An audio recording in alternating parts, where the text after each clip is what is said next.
Oui, bonjour Linda Dedi, bonjour à tous les téléspectateurs d'Afrique Média. Vous l'avez très bien dit, nous sommes ici à Lomé et précisément au lieu dit Hôtel 2 février, car c'est ici que tous les chefs d'État qui sont arrivés depuis hier, donc logent dans ce magnifique hôtel qui est juste derrière vous, et un grand boulevard qui a été disposé et surtout sécurisé. Notons que c'est ici que les travaux vont se faire et là ça sera dans les tentes de conférence du même hôtel 2 février. Et bien sûr, Manuel Asiké, les autorités togolaises ont mis les bouchées doubles pour que ça aille bien. Tout à fait, Bachir. Les autorités togolaises ont mis les bouchées doubles justement, comme on peut voir tout le dispositif qui a été déployé pour accueillir justement ces invités de marque, il faut le dire. On voit à travers les bâtiments, mais aussi la sécurité très très importante. On voit tout un déploiement de ce personnel en matière de sécurité. Également, Bachir, il faut le dire, on a vu déjà quelques délégations qui sont arrivées, qui font leur entrée. L'Angola, oui. La République centrafricaine, tout à l'heure, oui. Donc, il commence à arriver les chefs d'État qui vont prendre part à ce sommet CEAC-CEDEAO précisément demain. Oui. Un sommet d'ailleurs qui se veut très important avec de nombreux enjeux, voilà.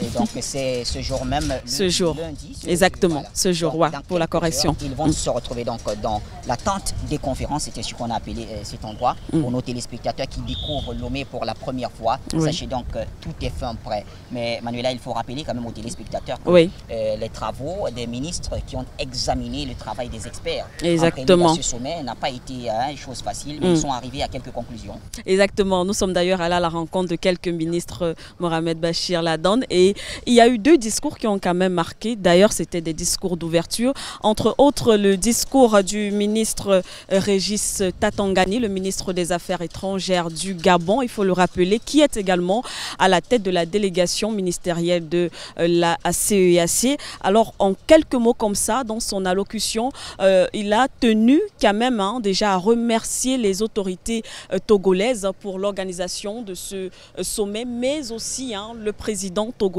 lui-même, Faure Gnassingbé, pour cet accueil, pour ce déploiement.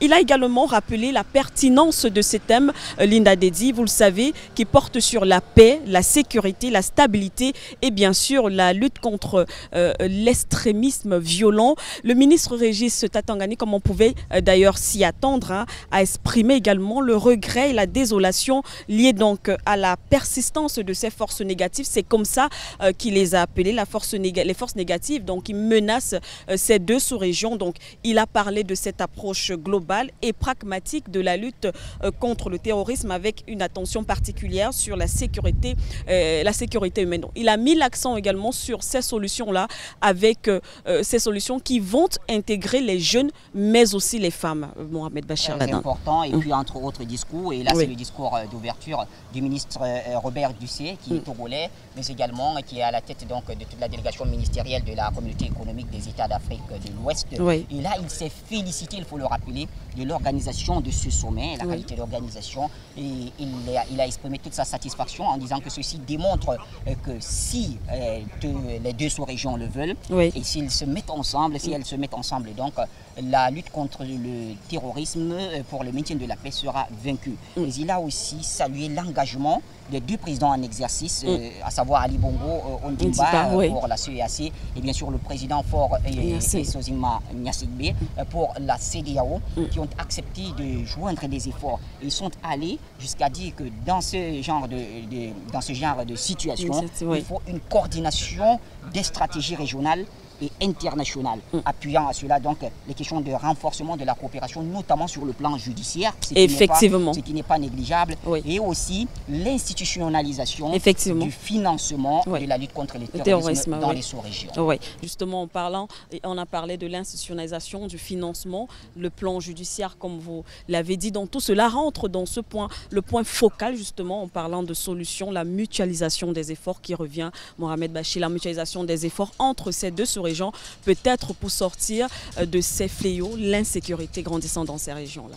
Insécurité grandissante, voilà donc en gros ce qui s'est passé et ce qui attend les chefs d'État. Ils seront donc 26 chefs d'État et de gouvernement représentant la CEAC et la CEDEAO, Manuela. Tout à fait.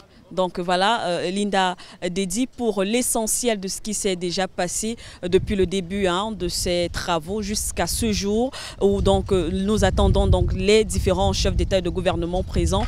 Nous allons rentrer rapidement, Bachir, dans les locaux pour suivre et pour les accueillir également. Donc Linda Dedi, nous vous renvoyons l'antenne. Mohamed Bachir Ladane, Manuela Siké, Michel Vondo, Tinda Milor pour Afrique Média Lomé.